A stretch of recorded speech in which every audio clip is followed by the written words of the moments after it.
With the winning of suffrage, women gained access to full citizenship and formal political power.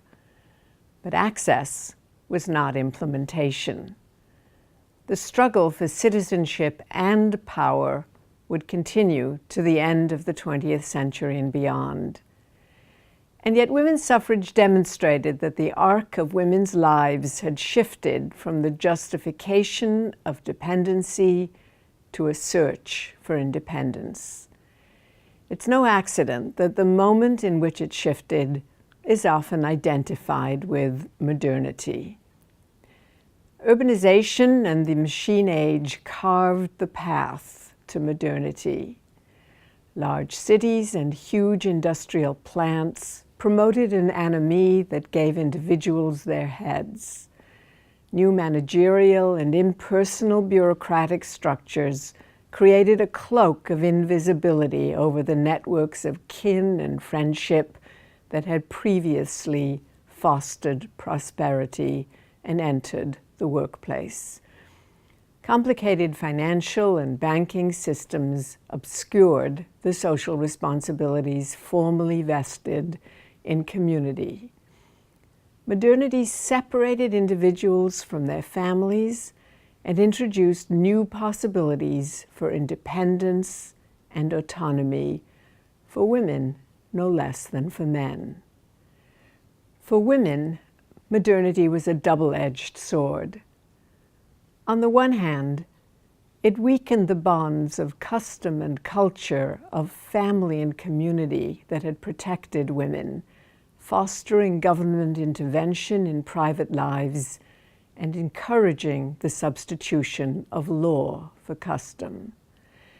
For example, whereas previously men's responsibilities as breadwinners had been taken for granted, they now began to be formalized. Desertion, previously condemned but rarely punished, slowly became an offense to be compensated with support payments for families. Protective labor legislation provides another example.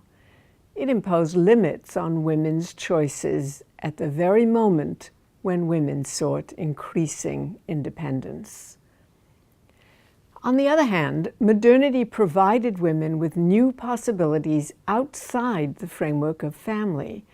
It opened the door to new jobs in impersonal offices and new adventures, such as journalism, for example, that released women from some of the old norms. Women who aimed at economic independence might expect to achieve it under the conditions of modernity.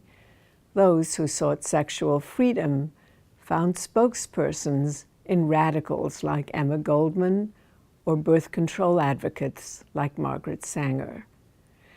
Domesticity did not by any means disappear, but it slowly loosed its hold even on the daughters of the middle classes, making it possible to imagine women functioning as individuals, especially in the political sphere. As women took hold of their new freedom, they searched for avenues of political expression. The women's peace movement, for example, constituted one such path. Engagement in radical causes, another. Backdoor involvement in political parties was a third. And then a search for positions in the bureaucracy, access to voice through lobbying and volunteer associations would allow some women to implement their new power. But a successful political agenda required a unity of purpose, and modernity did little to heal the divisions among women. Fragmented by identity, religion, marriage, class, and race, women remained disunited. Even as the power of individual women increased, their capacity to unify declined. Gender, we might say, lacked a clear and a stable political content. On the face of it, it looked as if by World War I and in the period shortly afterwards, some women were ready to launch into the modern period. They were ready to participate as autonomous individuals in communities and workplaces that prided themselves not on personal relationships, but on achieving efficiency and productivity. They benefited from anomie to free themselves from sexual restraints.